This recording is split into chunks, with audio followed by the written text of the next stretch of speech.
पन्नगे च सुरेन्द्रे च कौशिके पाद संस्पृशि निर्विशेष मनस्काय श्री वीरस्वामिने नमः।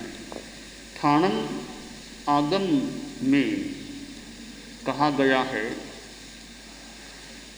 जीवाणम छठान निबत्तिये पोगले पावकम्मत्ताये चिणिंसुवा चिणंतिवा चिणिस्संतिवा तंजहा पुढवी का इय निबत्तिये आउ का इय निबत्तिये ते उका इय निबत्तिये वा उका इय निबत्तिये बनस्य इका इय निबत्तिये तस काय निबत्तिये एवं चिण उवचिण बंध उदीर वेय तह निजरा चेव। जीवों ने 6 स्थान निर्वर्तित पुद्गलों को पाप कर्म के रूप में ग्रहण किया था, करते हैं और करेंगे। नंबर 1 पृथ्वी काय निर्वर्तित, नंबर 2 अप काय निर्वर्तित, नंबर 3 तेजस काय निर्वर्तित, नंबर 4 वायु काय निर्वर्तित, नंबर 5 वनस्पति काय निर्वर्तित, नंबर 6 त्रस काय निर्वर्तित। इसी प्रकार जीवों के षटकाय निर्वर्तित पुद्गलों का पाप कर्म के रूप में उपचय बंध उदीरण वेदन और निर्जरण किया है, करते हैं और करेंगे। कर्मवाद एक महत्वपूर्ण दार्शनिक विषय है, आत्मवाद से जुड़ा हुआ है। अगर आत्मवाद न हो तो कर्मवाद भी कैसे टिक सकता है, एक प्रश्न है। आत्मा है तो कर्म के बंध उदय निर्जलन आदि की बात हो सकती है। तो अध्यात्म की साधना की दृष्टि से यह आत्मवाद और कर्मवाद, ये दोनों बड़े महत्वपूर्ण वाद हैं, क्योंकि आत्मा है तो अध्यात्म की बात है, और कर्म है और कर्मों से मुक्ति की बात है, तो अध्यात्मवाद का एक महत्व होता है। तो कर्मवाद पर जैन वाङ्मय में, जैन शास्त्रों में और ग्रंथों में भी प्रकाश डाला गया है। उस कर्मवाद की एक बात थाणम के 6ठे स्थान के 128वें सूत्र में शास्त्रकार ने बताई है कि जीव पाप कर्म का जो ग्रहण करते हैं, किया भी है, करेंगे। पाप कर्म 8 कर्म हैं, जैन दर्शन में प्रसिद्ध हैं।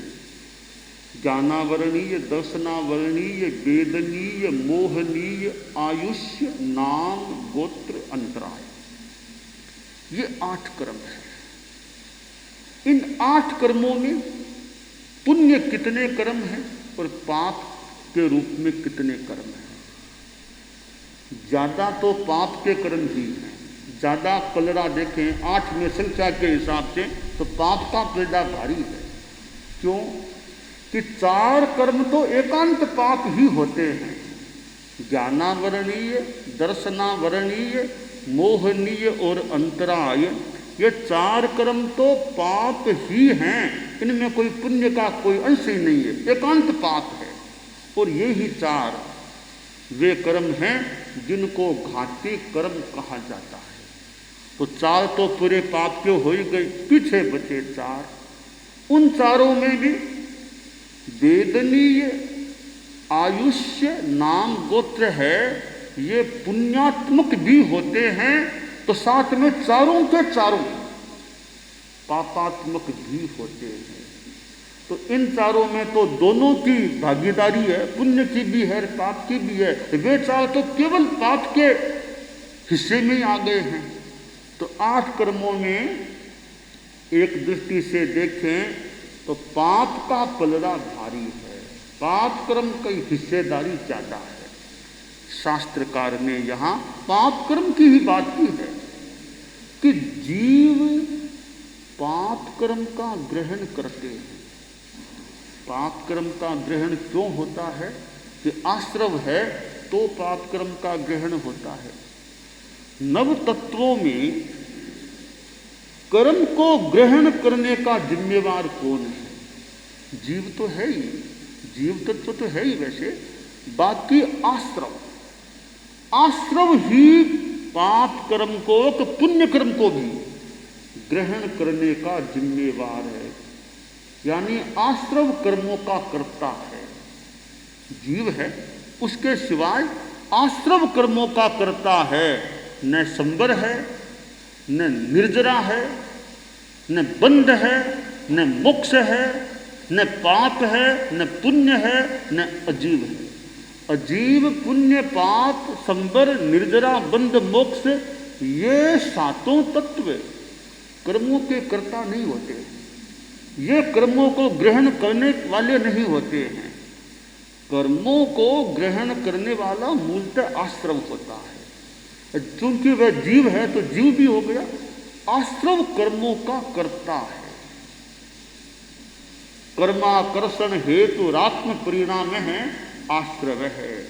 कर्मों को आकृष्ट करने वाला आत्मा का परिणाम ही आश्रव होता है। तो आश्रव के यो 20 भेद बताए गए हैं 25 बोल में। 14वें बोल में आश्रव के 20 भेद हैं। इन 20 का संक्षेपीकरण करें तो आश्रव के 5 भेद हैं: मिथ्यात्व, अविरति, प्रमाद, कषाय और योग। बाकी के जो भेद हैं वे योग के ही प्रकार अंग हो जाते हैं। तो मूल आश्रव 5 हैं: मिथ्यात्व, अव्रत, प्रमाद, कषाय। ये 4 हैं, ये योग नहीं है, योग नहीं है 4। योग आश्रव तो 5वां है। तो 4 आश्रव जो ये हैं, मिथ्यात्व, अव्रत, प्रमाद, कषाय, इन चारों से पाप कर्म का ही ग्रहण होता है। इनसे पुण्य का ग्रहण नहीं, पाप का ही ग्रहण होता है।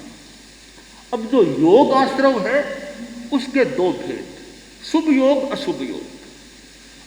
शुभ योग से पुण्य का बंध होता है, अशुभ योग से भी पाप का ही बंध होता है। तो 5 आश्रवों में ज्यादा भागीदारी पाप को ग्रहण करने की है, पुण्य के तो केवल शुभ योग है, 5वें का आधा हिस्सा मान लें। बाकी ये 4.5 लगभग आश्रव तो 5 में से पाप को ग्रहण करने वाले ही होते हैं। इसका मतलब है कि कितने जीव, यानी जीव पाप कर्म कितना ग्रहण करता है। पाप करता है तभी तो संसार में जन्म मरण हो रहा है। अगर पाप का ग्रहण न हो, पाप का ग्रहण बिल्कुल बंद हो जाए, बाद में कब तक आत्मा संसार में भ्रमण करेगी।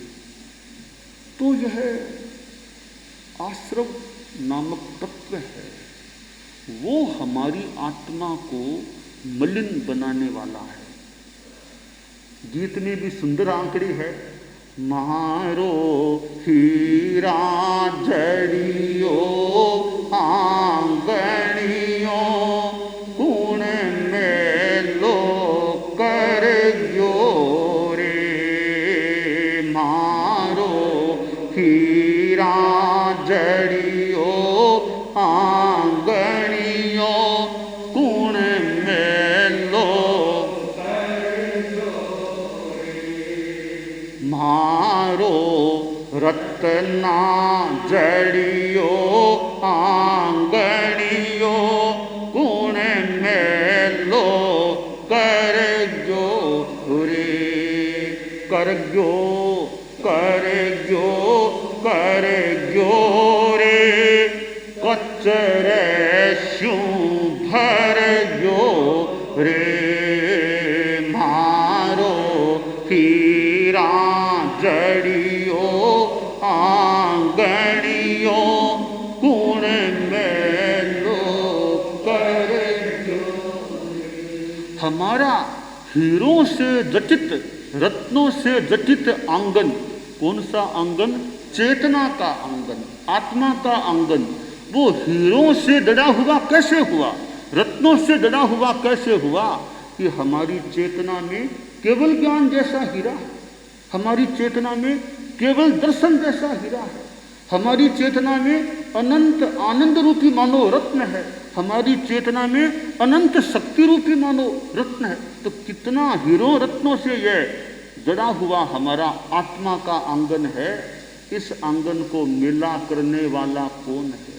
एकमात्र आश्रव जिम्मेवार है हमारी आत्मा के इस प्रांगण को मलिन बनाने वाला। तो ये जो कर्मों का ग्रहण होता है वो आश्रव करता है। अब किन पुद्गलों को लेता है? तो यह बात शास्त्रकार ने यहाँ ठाणंग में बताई है कि जीवों ने 6 स्थान निर्वर्तित पुद्गलों को पाप कर्म के रूप में ग्रहण किया था, करते हैं, करेंगे। ये 6 काय, पृथ्वी काय, अपकाय से निर्वर्तित पुद्गलों को जीव पाप कर्म के रूप में ग्रहण कर लेते हैं। यह एक सिद्धांत की बात है। तो कर्मवाद के संदर्भ की बात है कि कौन से पुद्गलों को ग्रहण किया जाता है। पुद्गल के संदर्भ में 8 वर्गणाएं बताई गई हैं। 8 जीवों के योग्य 8 समूह हैं पुद्गलों के। उन्हें वर्गणाएं, जीव प्रायोग्य पुद्गल संगति ही वर्गणा, जीव के काम में आ सके ऐसे पुद्गलों के 8 विभाग हैं, उन्हें वर्गणा कहते हैं। वर्गणा समूह हैं। औदारिक वर्गणा, वैक्रिय वर्गणा, आहारक वर्गणा, तेजस वर्गणा, कार्मण वर्गणा, मनोवर्गणा, ये वचन वर्गणा, श्वासोच्छ्वास वर्गणा। तो ये वर्गणाएं हैं। 4 वर्गणाएं तो एकदम अष्टस्पर्शी हैं, औदारिक, वैक्री, आहारक, तेजस। यह कार्मण वर्गणा, मनोवर्गणा, वचन वर्गणा, ये चतुस्पर्शी वर्गणा है। 4 स्पर्श होते हैं, उनमें 8 स्पर्श, इनमें 4 स्पर्श। श्वासोच्छ्वास वर्गणा को चतुस्पर्शी भी कहा गया है, अष्टस्पर्शी भी कहा गया है। तो खैर ये 8 वर्गणाएं, उनमें एक है कार्मण वर्गणा, जो कर्म संबंधी हमारे वर्गणा। तो शास्त्रकार ने कहा ये जो पुद्गल जीव ग्रहण करते हैं ये 6 स्थानों से निर्वर्तित होते हैं। वो 6 स्थान पृथ्वी काय, अपकाय आदि 6 कायों से निर्वर्तित पुद्गलों को ग्रहण करते हैं। यह एक थ्योरी है, एक दार्शनिक बात है, एक सृष्टि के मानो एक कोई नियम की मान ले बात शास्त्रकार ने बताई है। अब हमें क्या ध्यान देना है? हमें यह ध्यान देना चाहिए कि जो यह आश्रव तो हमारा ही एक अंग है, हमारा ही परिणाम है, आत्मा का ही परिणाम, जीव का ही परिणाम है। वो कर्मों को ग्रहण करता है, वो पाप कर्मों को भी ग्रहण करता है। तो उन पाप कर्मों के ग्रहण को कितना रोका जा सके, कितना बंद किया जा सके, यह तो ग्रहण करता है। अब इस पर रोक लगाना, उस पर हमें ध्यान देना चाहिए। कैसे ध्यान दें कि मिथ्यात्व आश्रव है, हमारा दृष्टिकोण सम्यक हो जाए, सम्यक्त्व की प्राप्ति हो जाए। अगर क्षायिक सम्यक्त्व किसी को आ जाए फिर तो मिथ्यात्व आश्रव बिल्कुल खत्म हो जाएगा। कोई पाप कर्म उसके द्वारा मानो उसकी मृत्यु, हमेशा के लिए मृत्यु हो जाएगी। क्षायिक सम्यक्त्व आने का मतलब है मिथ्यात्व आश्रव की हमेशा के लिए मृत्यु। फिर कभी भी मिथ्यात्व आश्रव अस्तित्व में उस जीव के आ ही नहीं सकता। अगर सम्यक्त्व क्षयोपशम ही भी बढ़िया है। अगर क्षायिक सम्यक्त्व आ जाए तो मिथ्यात्व आश्रव का काम समाप्त हो जाता है। वो नहीं भी आ सके तो क्षयोपशम सम्यक्त्व, औपसम्यक, क्षायोपसम्यक, ऐसे सम्यक्त्व भी हमारे लिए पाप कर्मों को रोकने में बड़ी योगभूत है। अब अव्रत आश्रव है, सम्यक्त्व आ गई, अब अव्रत को कैसे रोका जा सकता? साधु बन जाए, सर्व सावध्य योग के त्याग हो जाए, व्रत संबर हो जाएगा। पूरा व्रत संबर मान लो आप लोग गृहस्थ, उनके लिए अभी संभव नहीं है।